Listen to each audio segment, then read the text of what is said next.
Calisthenics number 12. Yeah. Fly robotics. Bifocals, my only purpose is to feed the locals. I'm spreading love when I see you and gotta approach you. I see the goodness in you, I wouldn't John Wick you. I know you hustling for your family just to pay the fiscal. I see the God up in you, He bless your physical. While we navigating problems, the world is abysmal. Skip the one up, let's get it to the center. Your house is big as mine, we can always help each other. Affirmation smother, it ain't even cost me a dime to uplift my brother. What's up, everybody? Welcome back. Vulnerability is the new sexy. I'm so glad to have you back. I'm your host, Joe Corley. Today's episode, we're going to, it's the second Tuesday every month, so we know we got our panel of therapists with us. And today we're going to explore some real life experiences of love and therapy and how it works. So we'll discuss some common issues that couples face, married couples, unmarried couples, and hear from our amazing panel of therapists and how they would approach it, some of these challenges, So, whether you're dating, engaged, married, or navigating, healing from past relationships, here we go. This episode is for you. Hopefully, even if you're single, you can learn something and gather, from experiences on how to basically, I don't want to say do relationships right, but there is a right and wrong way to do things. There's a such thing as a healthy and unhealthy relationships that exists, So that's what we're going to talk about. Some of the healthy ways to get things done. And if you have any questions as we go through some of this stuff, please jump in the chat, have conversations with us, interact with us. We here is basically, like I keep telling y'all, they pay us a little bit of money to have these conversations, and y'all get to have them with us for free. So make sure you take advantage of, talking to your favorite therapist. All right. Okay, how y'all doing? I got my brother, Dr. Sekou, with me, and I got my girl, Felice Hightower, the B.Big. Coach. Very excited to talk to y'all tonight. Jeannie is stuck on a plane somewhere, so she couldn't make it. So I know y'all used to seeing 4 of us, but tonight you get the 3 minds. But, we can still get it done. How y'all feeling tonight? Pretty good. How about you? I'm good. I'm ready to roll. Yes, sir. Real exciting, man. I haven't been doing my show as much, to be honest. I know some people are probably disappointed. I don't do it every Tuesday anymore, but I definitely make time for this one. I just got a lot going on, but I'm gonna figure out a way to get back on every week. So if y'all out there, you're mad at me, I apologize. I'm gonna get back on every week. Okay, I'm gonna figure it out. So my goal is to throw out some of these scenarios, you know what I mean, and have us kind of talk about, how we'd approach it, some right and wrong ways to go about it, some common occurrences that we've seen in our practice, stuff like that. That sound good to y'all? Yeah, let's go. Okay.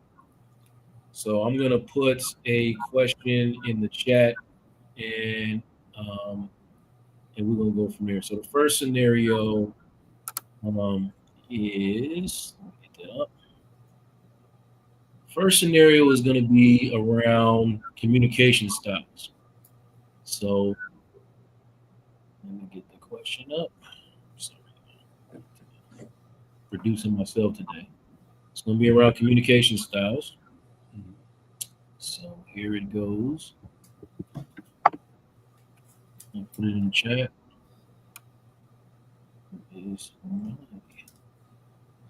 So, dating couple has been together for 8 months. She feels like he shuts down when she brings up big issues.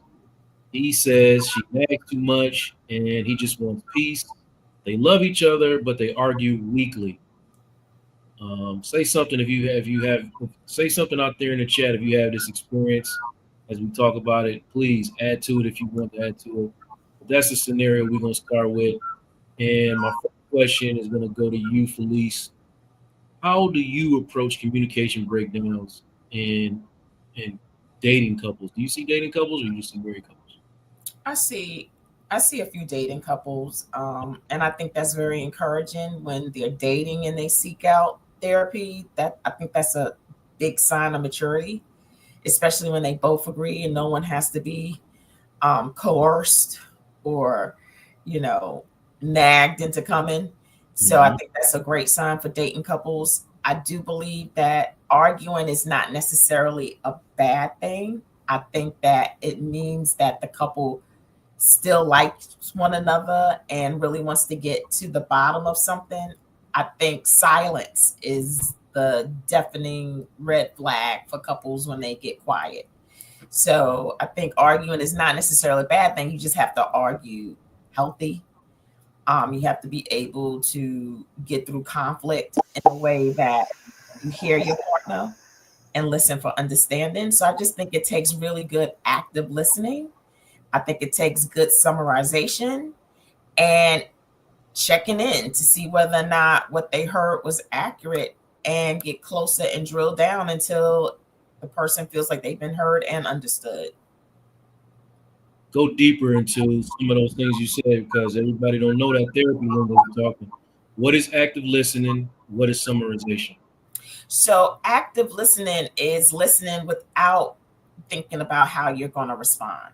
Come on now. So a lot of people, when they're engaging or they're in an argument, they already thinking about what they're going to say next, what they're going to say next. But when you're doing that, you're not really paying attention to what your partner is trying to relay to you. And you're not really trying to understand the content and the context behind it. And so active listening is really just being present, getting rid of the distractions and really hearing your partner.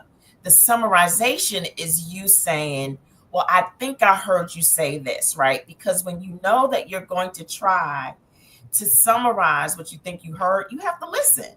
You have to listen in order to be able to say, well, did you say this? Did you mean that? And so that's what I mean by active listening and summarization is that you are really listening without necessarily responding with your answer and getting clarity on what you think you heard them say and asking them, did I get it right? Did I hear you properly? Right. Am I understanding what you tried to relay? Right. Exactly. That's the same strategies I try to employ with people. The active listening and then summarization makes them sometimes somebody just wants to be heard. So if you feel like you're doing a whole bunch of talking and nobody's listening, then it causes more frustration and more triggering, right? Sekou, Dr. Sekou, tell me please, what is that brother protecting when he shuts down? What are some of the things that he's protecting when he shuts down?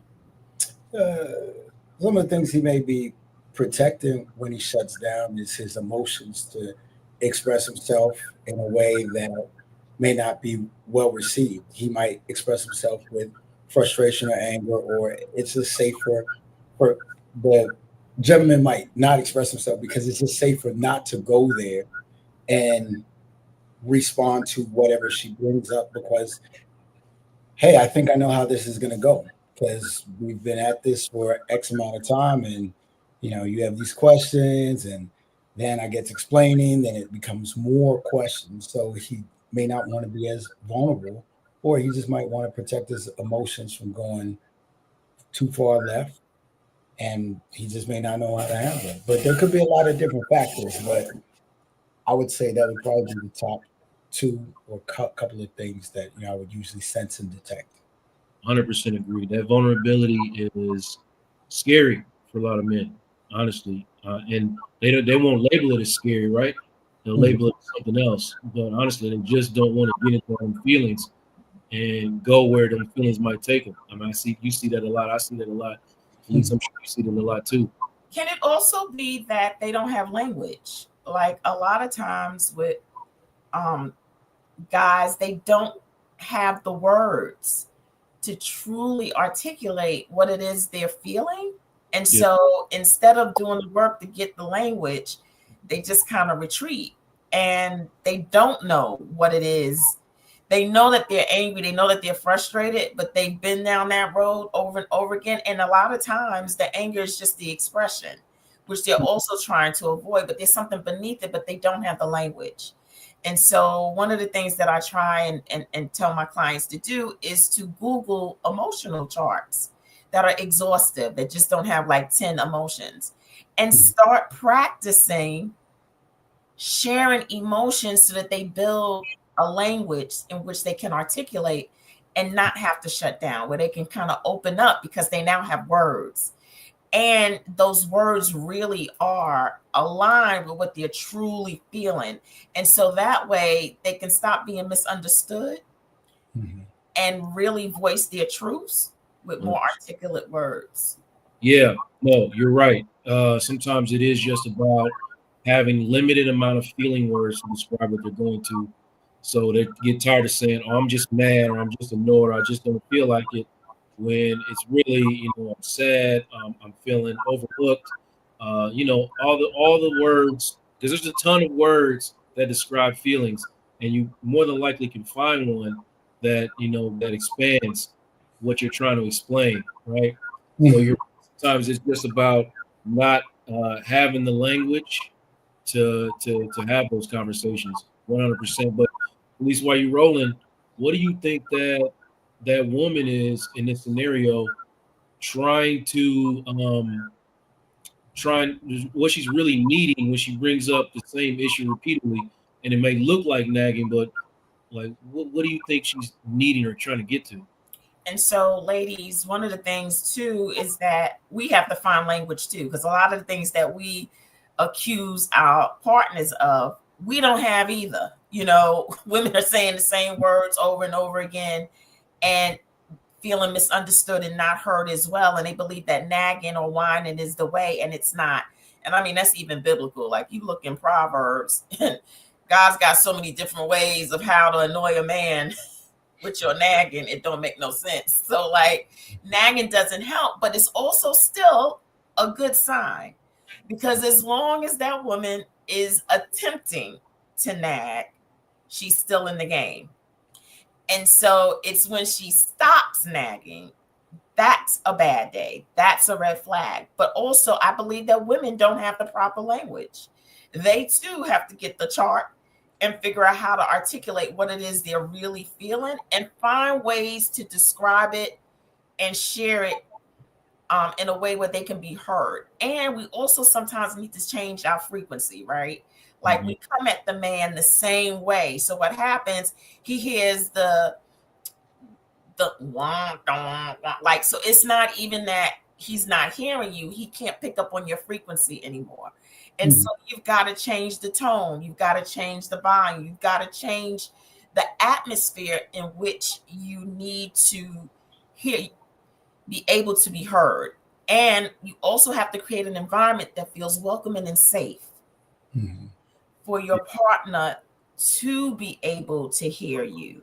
And so when you create that atmosphere for your partner where he feels safe and he doesn't have to go on a defense, he's more apt to hear you. 100%. 100%. I don't think y'all listening out there, man. There's a lot of gems being dropped right now. Y'all got to get in that chat and say something. Let me know you heard what she just said. That was important. And like, there's not a relationship in the world that couldn't use what some of the things that are being said right now. Every single relationship in the world can use that for sure. Yeah, and I want to know from you, Dr. Sekou. A lot of times I have conversations with couples about, their lived perspectives, because sometimes their lived perspectives and understanding their lived perspectives can help them understand each triggers a little better, right? So how might their communication styles reflect what they saw growing up? Like how men and women handle conflict, what they observe, how does that spill into their modern or current day relationships? Yeah. People tend to live what they see, and they just pick up on that pattern. If they saw their mom and dad communicating a certain way, whether it's mom is yelling, dad acquiesces to the response, then hey, that's the way I need to communicate with my man to get him to do something. So, it depends what has been modeled for you as you've been growing up and what you see and what you're around. And that's why it's important to have a healthy balance of men and women that know how to communicate effectively, whether it's elders, because that's where you're going to learn certain things from. And then also it's important to be aware of your communication style. there's about 4 to 5 different types of communication style. There's assertive, there's aggressive, there's passive aggressive, there is passive, and then there's the manipulative type of style. So it's important to, number one, be aware of how you communicate, and just also, if you sit and you think about going back to seeing how your parents communicate to either get whatever they want. What was it? Something that they were striving over power and control of the situation? Or is it just, hey, I'm fed up? So that's why you keep hearing my mouth, because I keep asking for something, but you're not giving me something. So there's a lot of different dynamics that come out to play. But I think it's always important. You got to start from the root and just see how your folks was communicating, and then just really start being more aware of what is my communication style. Because there's some people that are passive, they'll push stuff down, then it builds and breeds resentment. So, you just got to be aware of these things. It's key. 100%, man. I agree, and I wanna dive into with both of y'all and explore a little bit before we move on to the next scenario about the the cultural aspects of this context of this conversation, because a lot plays into the way we grew up, and wanting to project a strong black woman or stoic black man, and it does influence how we engage or even disengage in conflict sometimes. So I know y'all see that, because I don't even we didn't even talk about it, but I know y'all see that. Police, can you speak to that a little bit? How that cultural context plays a role in relationships when you're trying to heal things. Oh, hold on. I'm sorry. I tell people that, I'm from New York and I come with volume. So like I'm very proud and loud, right? And so I learned that because in order to get your point across, you had to be the loudest one in the group. So, because everybody has volume, right? And it's not, when I grew up, it wasn't a bad thing. It wasn't just, it's just what it is. And so when I got into relationships, a lot of men, especially the men that I met that were from the South, they don't like volume, and they misinterpret volume as being aggressive and combative. And to this day, still, I have to learn how to lower my volume. It's taught, right? So like when I don't think I'm being heard, the volume rises, right? But volume isn't communicative. It's just noise. And so that was modeled for me. And I hear that in a lot of ethnicities, especially ethnicities of color. It's not just us. You have other ethnicities too who are very loud and aggressive, and it feels combative. And then if you have a spouse who's doesn't like conflict, will avoid it, they can shut down or retreat or feel intimidated to enter a space with you based upon how you grew up culturally. And so, and this is what I say too, just because we grew up culturally doesn't mean that we still don't have the job to learn how to do it better. Mm-hmm. I'm not judging it. It's just that there's a better way to do things. And so, especially if you don't want to be on an island by yourself and you want to be amongst people and have a partner, then you've got to learn how to meet people halfway. And so that's just how I grew up. And some of the things that I'm still learning, because don't let me go back to Brooklyn and get around the volume go right back up. You just right. And I gotta retrain myself all over again, right? So it just, or don't let me get around people who are from up north, and then the shouting match comes on. So it's just it's constant training, it's rigor, and it's commitment to showing up and being your best at all times, especially for the people you claim you want to love. And so if you claim you want to love them, then you got to meet them halfway, and you got to learn how to you have to learn how to compromise and do things differently so that you can be heard, and so that your partner doesn't retreat or doesn't want to talk with you or doesn't want to understand you. Right. 100%. Dr. Seiko, you want to add anything to that? Yeah, it's our culture has a lot to do with the way that we learn to communicate, how we enter into relationships, et cetera, et cetera. And I think before people get into relationships, people don't have enough deep conversations about how did you grow up, how did you like to be communicated with, certain cultural values.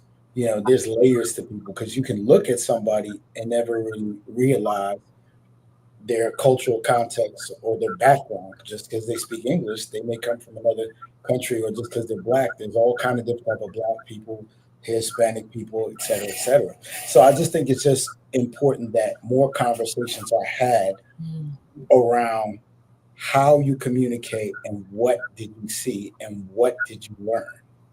Because the more that you discuss that, it gives you insight because then you know how to communicate with a person. Do you prefer the assertive form, or do I need to pull up on you aggressively? Which there's no need for that for me, but some people respond better if you're like, hey, oh, okay, I just thought you was playing. No, I'm not playing. I really need you to do this, or I need your attention. So that's very important. It's just more conversations about the past, about past traumas, past relationships, certain things that are triggers. Because some people, if they're spoken to a certain way, they tend to suppress who they really are.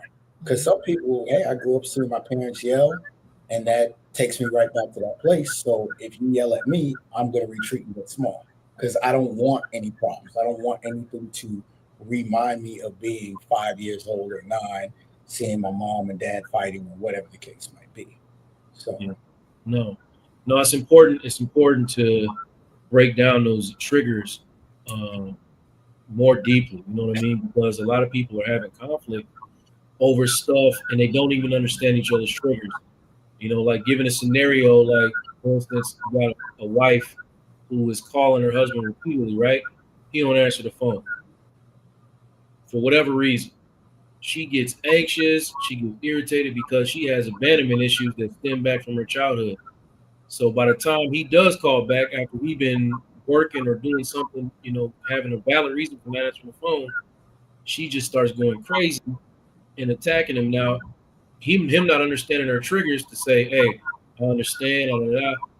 He feels attacked, and then he starts going crazy back because he is triggered by being yelled at. Like Dr. Sekou said. So now both people is triggered, both emotional triggers have been danced on, and neither one of them understand that, hey, I don't like, what I'm saying, when you don't communicate with me, and I don't like when you yell at me, and now we in conflict um, over something that with more understanding, we would have probably never had an argument about in the first place. Mm-hmm. sure.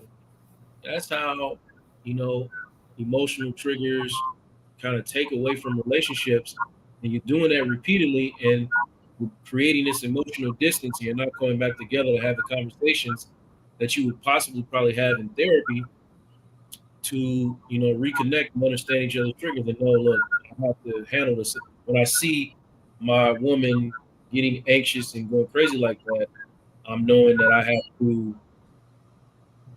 make her feel safe in a way.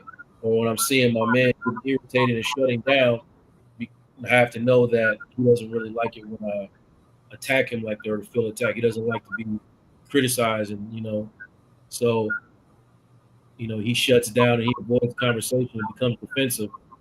And I got to pull back on some of this attack, and this doesn't work for our Mm. relationship. You know what I mean? So I hope again, a lot of gems being dropped, man. Please talk to me, man. I know y'all out there. I see the numbers. I know y'all out there. Tell me something. Is this ringing home for y'all? Is this some of the content that I know some of y'all asked me for? I want to know how to manage these relationships. Well, here we talking about it. I'm gonna go on to the next scenario, another dating scenario. Where is it? Let me see. So we got a black couple, been dating for 2 years. She wants marriage and kids soon. He says he loves her, but doesn't want to get married until he's financially stable, which could take years. She ready now? He not ready. He doesn't feel ready or feel prepared. Again, not an uncommon scenario. I've seen this one personally a couple times. I see the way you're not your influence. You've seen it a couple times as well. So, how, Felice, how do you help couples navigate those differing timelines for commitment? Where do you even start with You sure you want to know? that? Ask you, you challenge me, I challenge you. Let's talk about it. What's up? So one of the things, I share with my ladies is our timelines are very different from men, right? Men have a very, for the most part, and I'm not an expert on men's, anatomy, but they have a longer shelf life than we do. And so a lot of our women worry about, their fertility and their ability for having children, their energy and capacity for carrying a child. And so for some women, a lot of their biological clock governs their need and sometimes their rush to start and have a committed relationship, and that leads to marriage possibly. And so sometimes I tell my ladies that if you want to remove that, go ahead and go to a fertility doctor and look into freezing your eggs so that you can remove that angst about you having children. Go ahead and freeze them. Look into your options about what that looks like so that you're free to be able to give your man that opportunity to rise up to whatever that financial thing is. Or if that is not possible, I tell my ladies, look, find another bus to get on. For whatever reason, and I know what it's like, especially, for our Black ladies, they're like, I found this guy, he's great. And they hang on for dear life, but sometimes the timing is not right. And so if you can't give that man that time to do what he needs to do to feel like he can be the provider for you, then you need to get off that bus and get on a new one. And you have to be real with yourself about that. And you have to believe that if the universe was able to send you somebody that is close, that is your signal that you are on the right track with your wholeness to attract somebody that now has the ability to be where they need to be for you. Because it's got to be equal. And, a lot of men, I get it. And they want these women to wait, but it's apples to oranges. It's not equal playing ground for us. And so I don't mean any harm, but you'll find a woman that will dust a 90-year-old man, or you know what I mean, dust him off and be good. But it doesn't work like that for us. There's not a whole lot of dudes trying to dust off a 90-year-old woman. And so it's not equal. So because it's not equal, I tell my girls they have to make a decision about, and the reality and the capacity about how they can really wait for that man to get his finances in order. Yeah. I mean, it's a scenario, right? That's the scenario we call for. It's that, we know that this particular person is wanting kids and soon, sometimes it is valid biologically an issue, right? And sometimes it's really not about the biological situation, it's about something else. So I always say, we have to explore what your reasons are for wanting to get married and what's underlying those, those desires. What is driving your timeline. So hearing that out loud, can help, together, you know what I mean? You don't just, oh yeah, I'm not hearing what I want, so I'm out of here. Understanding each other's timelines can maybe help, the understanding that comes with being on different wavelengths at the time, right? Sekou, what do you think, bro? How do you approach situations like that? Yeah, no one based on that scenario. It's folks already usually enter into a relationship knowing certain things that they want or they desire. Right. So that needs to be upfront. Hey, I want to be married by the time, because some people like to have dates. I want to be married in 5 years, or I just don't want to be a girlfriend forever, or whatever the case is. And then for that man, if he's expressing to himself or expressing to her, finances is important, and I want to be able to fully provide or do whatever the relationship, however they decide, whether it's you stay at home, I pay for everything, or 50-50. All these discussions just need to happen. And I don't think a lot of times people are really getting to the root of stuff, because when a man does not feel financially secure, it's hard to be more vulnerable, because he knows, hey, my woman might bring something up against me, or I just don't feel like I'm the man because I just cannot afford this house that I know she would like, or whatever else it may be. So that's why a lot of those conversations, they got to occur early, but then we need to figure out how can we meet in the middle, if there's a middle, right? Just like maybe you want to freeze your eggs, so you're more healthier, or let's figure out what is it going to take to get you to where you need to be financially. What is that number? Not just, oh, I just want a good job, but we need to have some specific things set in place. Is it a certain amount of money you have to acquire first before you feel I'm ready to get married? Because tomorrow there's no guarantees in life. So things can go up and down, but it's more so about the chemistry, the connection, and the commitment that you have with that person to build something that you feel that can last. So those are some of the deeper things that I like to focus on, is just the reason why, how can you all meet in the middle, and what is it going to take for you to feel secure, and why is there, is this the reason why you want to have a baby is because your age or whatever else it is, or is it because your friends are getting married? I don't know, but I think it's important to uncover some of these things and figure out how we can get two people on one accord to work towards their plan at the end of the day. Yeah. And I 100% agree with both of y'all. Like we can't argue with either aspect of that, I mean, that's really, it is. I mean, it is uneven, kind but I mean, it is, there's some emotional things that go into being a man who is not financially stable or financially secure. Some timeline issues that go with being a woman and wanting to have kids by a certain age at a certain time. And these are real things, but they have to be discussed. What does getting married and starting a family soon actually mean to you, and what does it say about your worth as a woman?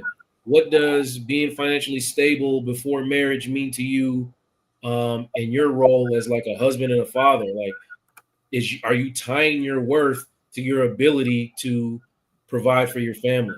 That mean that and those perspectives, they may trigger some fears, but you have to have those conversations, because you know waiting for in this day and age for a woman, she might be feared she's wasting her time. She's only got a limit, like Felice said, you only got a limited amount of time to really be producing these children. You know what I mean? It's not a forever thing.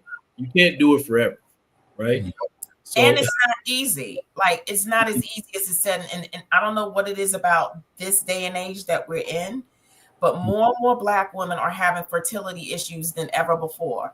So it is not as easy to just say, let's get to this and have, like, Black women are having fertility. So I have so many clients who are going through IVF. I'm like, what the heck? Is it the food? What is it? But Black women are not able to have children like they used to. right. And so you've got that. And then you've got, children are expensive. Uh-huh. And right now, these kids, they're not leaving home. They going to college. If they go to college, they coming right back. Right. And then when they come back, life is good. They stay. So it's like, it's a never-ending expense. So and when that man says he needs to be financially 100%. So it's valid on both sides, right? valid. For a man, marrying without financial security can trigger like a lot of fears of failure and being inadequate. And that is, the same way that those infertility rates are going up, that mental health for Black men is plummeting right now, because the fears of failure and inadequacy not fulfilling your role as a provider, Mhm. and all the black cultural context that come, that are emphasized, with responsibility and strength in men. So like both scenarios are valid, and we got to come together and figure out a plan that works for both of us. And first of all, we got to understand what we need emotionally. So let me ask you this, Joe. Ask me, what's up? And you too, Dr. Seko. I'm sorry if I'm not pronouncing it right. Say cool. That's cool. I'm sorry. Uh-huh. Um,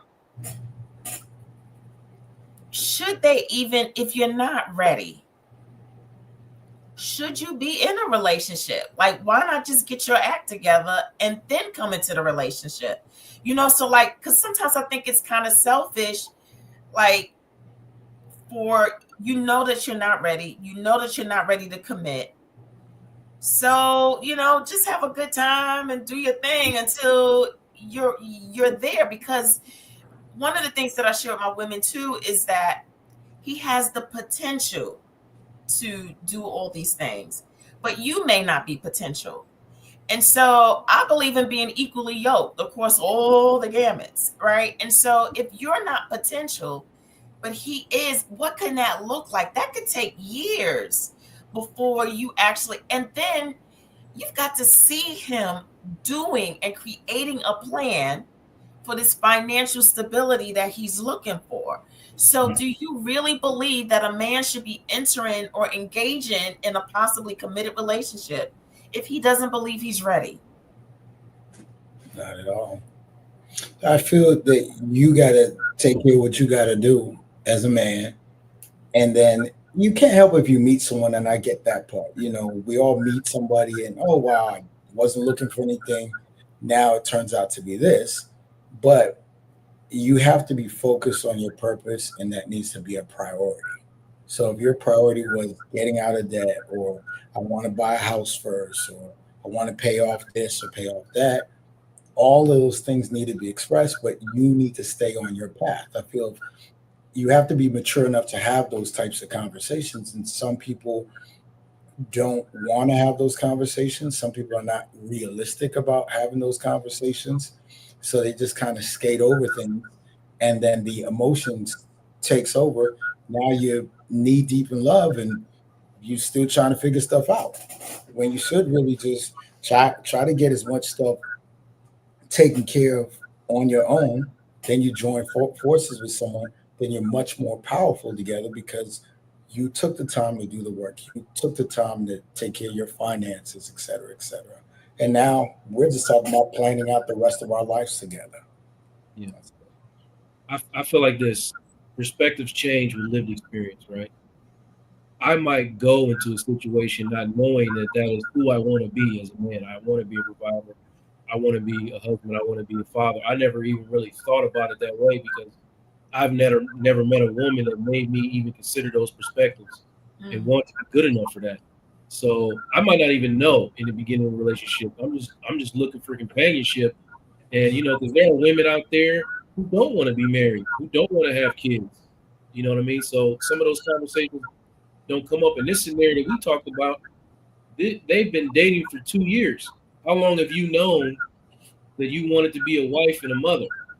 You know what I mean? So those kind of conversations, should you be dating someone for 2 years as a woman, if you know that this is what you want, and you have now reached a point 2 years later where you have decided that this is what you want for your future, or did you also not know that that's what you wanted until you saw this man who you saw could be a good father and a good husband, and you thought maybe this is for you? So dating someone for 2 years, that's a long time, Felice. You know what I mean? Like, that's a long time to be dating someone. What kind of conversations have y'all had in those 2 years? I feel like this is a conversation where both sides equally have failed at communication. Mhm. And 2 years is a good stopping point if you need to stop. Mhm. I mean, it really is. It's not 10, right? And so 2 years is a good stopping point to be like, you know what, let's reevaluate. This is where I'm at. I don't like, it's been nice. Yeah. Thank you. No, seriously. Thank Yeah. you. 'Cause people come into your life for a reason, a season, or a lifetime. And Mhm. so thank you for the season. And I'm out. And take the data, take the lessons, the good ones, and use the good ones for your next relationship. And take the bad lessons to make sure you course correct, And so I think 2 years is a great time for them to get off the boat. Yeah. Yeah. Mhm. I agree. I want to back it up a little bit because we got a question in the chat. Um, in the heat of the moment, when voices are screaming, how do you stop the screaming? Sekou, how do you address that? Number one, in the heat of the moment, someone has to have control over their emotions and be able to self-regulate. Someone. Yeah. So one party. So whether you're the aggressor or not, well, if you're the aggressor, you're probably not going to control the situation. You're already out of control. But if that was me in a situation, someone is screaming and yelling, I'm going to respond to them calmly and I'm going to ask them, could you please stop? Because I can't even hear what you're talking about. If they continue on, this has to stop. I need to discontinue this conversation and remove myself and say, when you can have a respectable conversation without the screaming and yelling, then we can talk. That's just it. Disengage and don't engage and continue throwing that fuel on the fire, because then now you got two people just arguing. Then from verbal escalation, it could become something physical. So one person has to be calm and a clear minded individual to be able to regain control of the conversation or just stop it before it gets worse. 100%. Felice, what do you think? What do you say? I think he answered it, and just to make sure that everybody stays safe, because you just never know where it can go. Remove yourself for safety purposes. I mean, so if he or she is still screaming, they're doing it for themselves, but you're not there, and so you wouldn't know if they still screaming because you removed yourself and you made sure that you were safe. Yeah. And so sometimes you have to leave the situation if they can't self-regulate. 100%. And I agree wholeheartedly with both of y'all. If you are engaging in the conversation, then you are part of the problem. So the quickest way to stop the screaming is to stop yourself from screaming, first of all. And then second of all, like both of these therapists, brilliant therapists said, um, set boundaries. You got to there's a difference between control and a boundary. Because a boundary is something that protects your emotional safety. So you don't like being yelled at, hey, I cannot engage in this conversation. I feel threatened. I don't feel safe. These are all I statements. It has nothing to do with you. I don't feel good having conversations where we're yelling. If this continues, I cannot engage in this. I cannot. And that's that. And if the person doesn't respect that, then you have a larger problem than Mhm. just this little argument that y'all possibly have, right? So there's that. Lori, thanks for your question. I really appreciate it. I'm gonna get one of these married scenarios in because we run out of time. I'm gonna get one of these married scenarios in. Give me 1 second to pull one up. Because we gotta spread the love a little bit. Couple been married.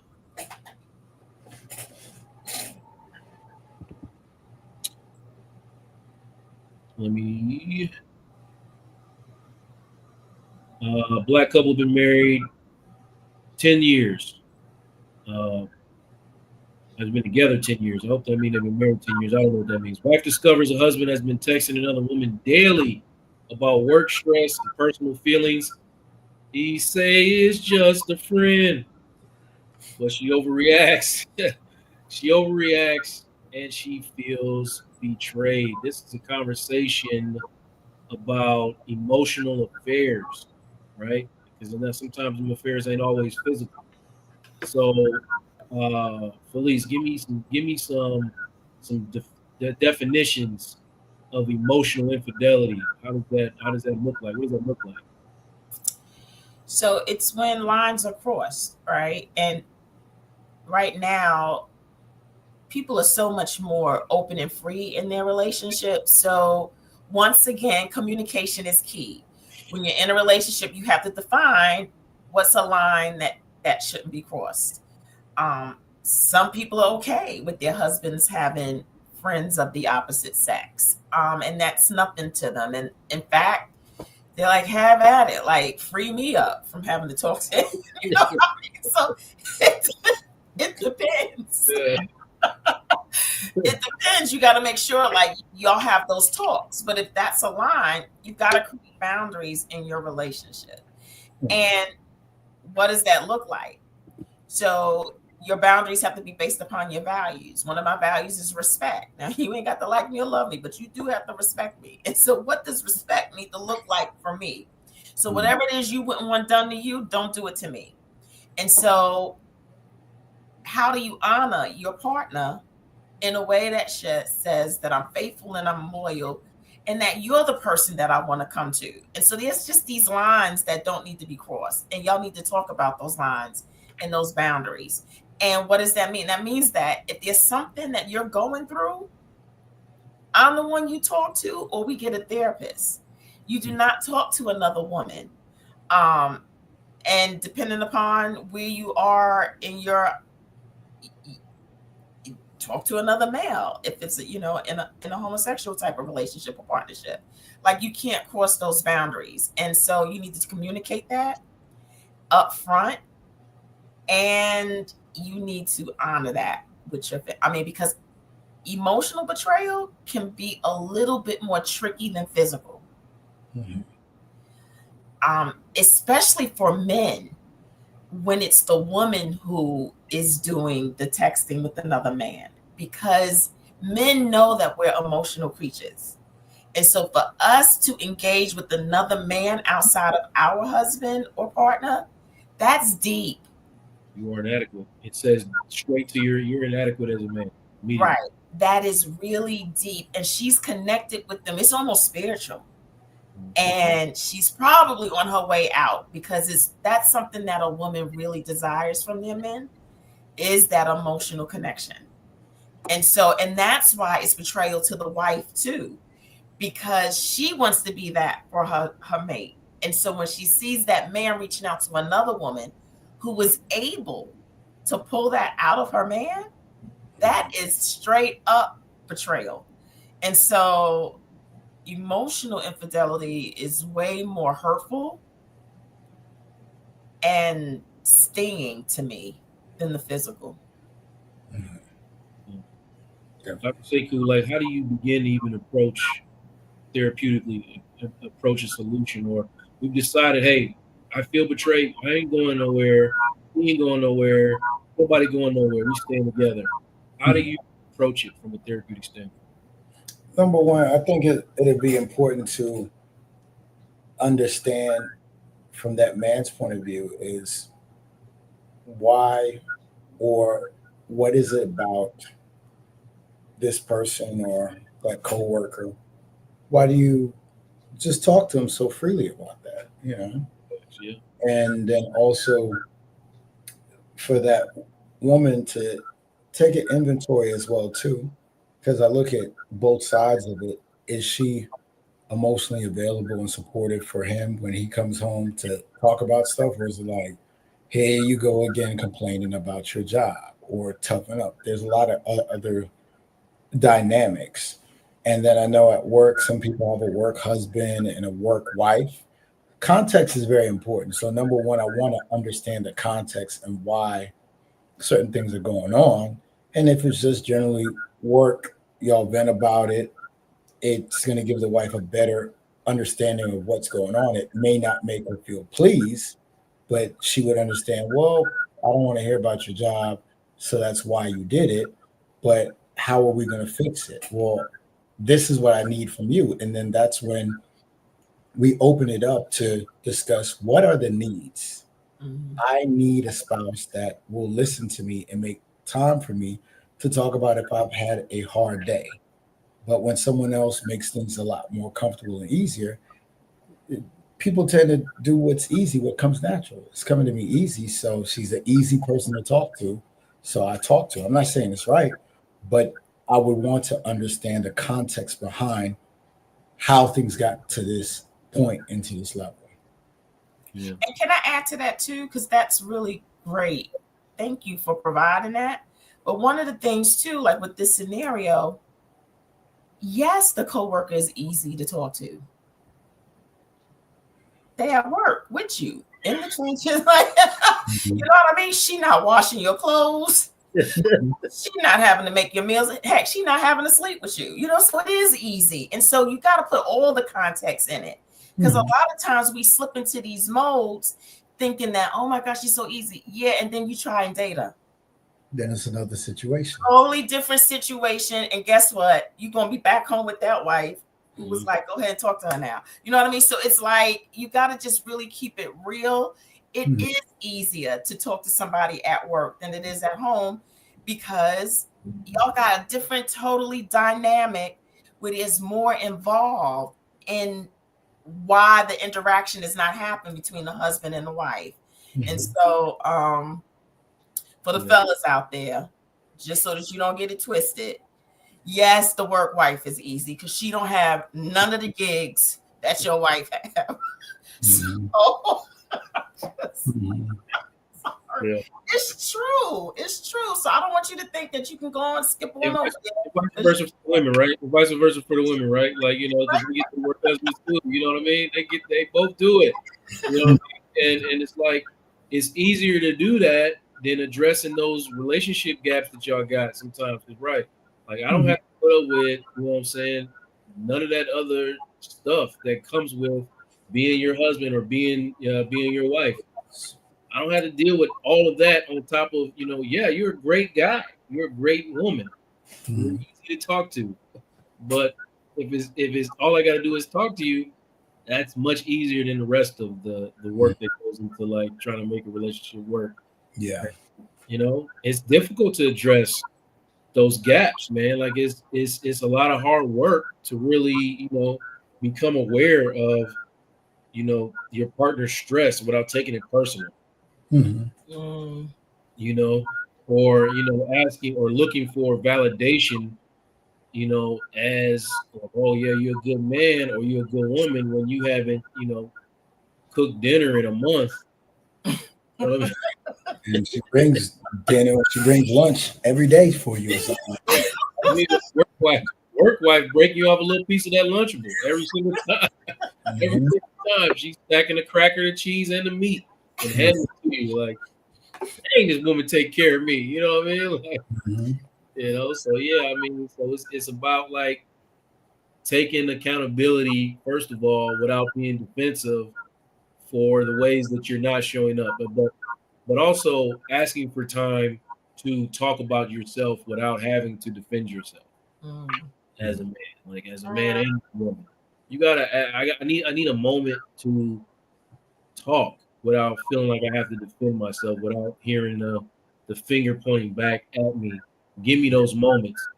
And then in turn, I should be willing to give you the moments to say the same stuff. Like, hey, I need you to show up more in this area of our marriage as well. Right? We can come together, and then, you know, there's no need for the work husband or the work wife. You know.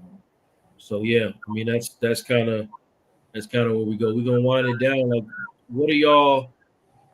I feel like we need to have these kind of relationship conversations on a regular basis, man. Because we touch a lot of things right now, and there's a bunch of other scenarios that we can get to, and we'll do that. We'll do that next month for y'all.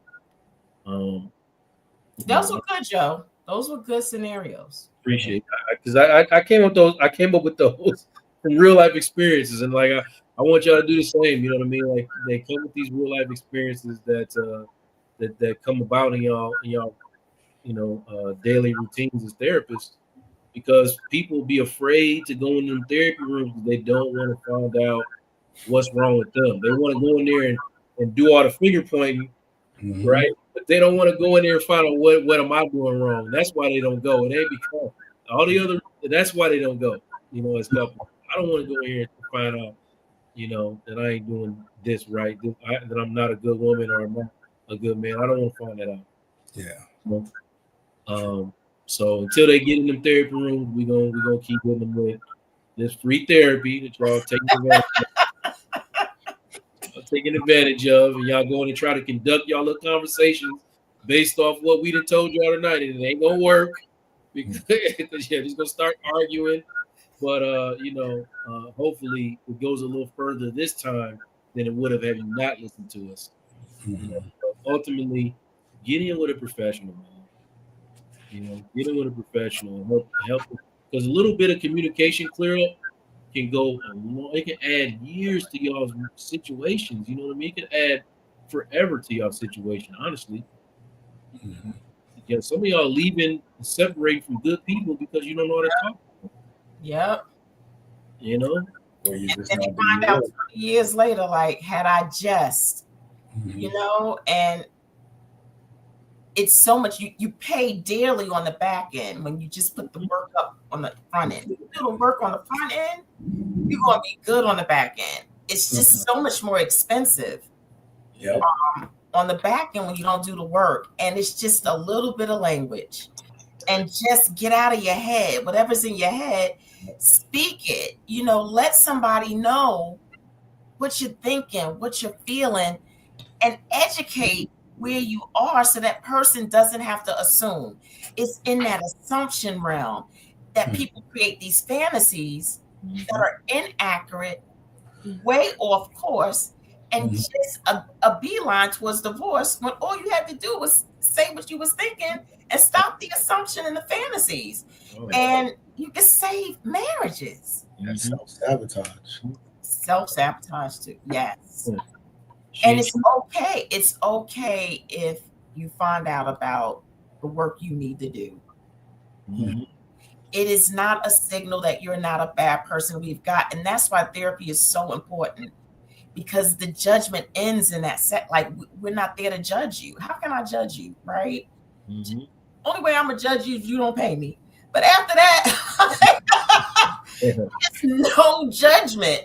And so you can be your total, honest, transparent self and get the healing that you need to be the person. Because when you fix you, everything else falls into place. So this is about you being your best version of you for you first. And then when you do you and get you healed first for you, of course, you're going to show up as a better person and a partner. 100%. And you in the text messages, work wife talking about she gonna hang from the chandelier. Meanwhile, you thinking your wife gonna hang from the chandelier, but if you ask her, she'll hang upside down on that damn chandelier. You know what I mean? Like, cause she want to get free too. You think you ain't even asked her. You know what I mean? You ain't even asked her what she willing to do. She coming here dressed like Wonder Woman. If she trying to do some stuff, she wants you to do some things that you ain't really thought about doing. You know what I mean? Like, we've seen that, right? We've seen that lack of communication. Like, oh, I didn't know you was willing. Like, y'all been married 15 years and they never talked about these things. 15 plus years, and do not talk about certain things because you didn't have the courage to be like, or the shame to be like, oh, am I a weirdo for wanting to do some stuff? You know what I mean? Like those little sexual conversations that lead you into somebody else's bed. Your wife is willing to do that. Sometimes, not all the time. And sometimes with the wife, you need to be told, like, folks in trouble, Joe. Yeah, I'm gonna get somebody in trouble, but sometimes the wife need to be told, hey, look, you gotta get up, unclutch them pearls, put down that Bible, and shake something, okay? You can't always be about what you wanted to be about, But look, Dr. Sekou, man, you got any closing thoughts for us, man, before we about to close it? Communication. I can't stress that more than enough. It's important to take time to really get to know your partner. First, before getting to know your partner, get to know yourself. What is your expectations? What are some things that you want? And be able to clearly communicate that to your partner so you all can get the most out of the relationship. And don't ever expect someone to be a mind reader for you. You have to be that person that's going to be able to express yourself and set your expectations for that relationship to be able to get the most out of it. So you got to put in something to get out something. That's it. Police, please. I think I said it, previously. I didn't know that was going to be my ending, but I think I'll leave it with that. But A lot right there. I do believe that there's a reason you chose this person, right? And so go back to the original reason as to what caught your eye, what caught your attention, and then try and regain that. Like go back, do some things, and hopefully we'll talk about what some of those things are that can get you to revive your relationship and help you to remember why you chose that individual. Yeah. Felice pretty much said commitment. Dr. Sekou said communication for the most part, and that's really all it is. You know what I mean? It's commitment and communication. It's those things come with. I'm add one more C to it. Courage. You gotta have the courage to communicate and commit, because a lot of y'all are leaving these relationships because you are afraid and don't know how to talk about what you need and communicate honestly. That takes courage. Confronting your wounds and holding empathy for your partner's journey, that takes courage, and to choose each other, like Felice said, to choose each other even when it's hard, that takes courage, especially for Black couples, because healing together means you have to unlearn tons of generational patterns that have been pushed upon us that don't actually make sense. And you have to challenge cultural expectations and create a new blueprint for love. Like when you breaking these generational patterns, you're creating a brand new blueprint for what love looks like, not only for you, but for your bloodline. For your bloodline, what does it look like? But as always, this is vulnerability is the new sexy. Vulnerability is not weakness. It's the foundation of intimacy and trust.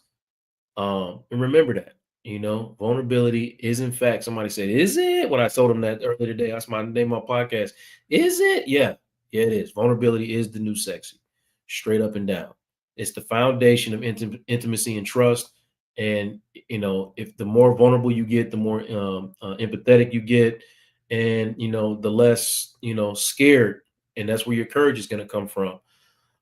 So, hey, till next time, y'all keep loving each other, keep doing your best to show up honestly, and keep building a relationship that your soul desires. All right. Like really keep working on it. Thank y'all very much for joining us tonight. Please go to my website. We got all of us got our websites up here. I didn't get a chance for y'all but all of our websites are up here. Go to our websites, contact us. One, if you need help, but two, if you have something that you want us to talk about, you can go to my website, shoot me an email, and I will, bring it up on the show. If you have a scenario that you want us to address, bring it up, and I'll bring it up with this beautiful panel of intelligent people, and we'll talk about it. All right. But that's it for now, y'all. Yeah, listen, I'll see y'all next time. Y'all have a good night.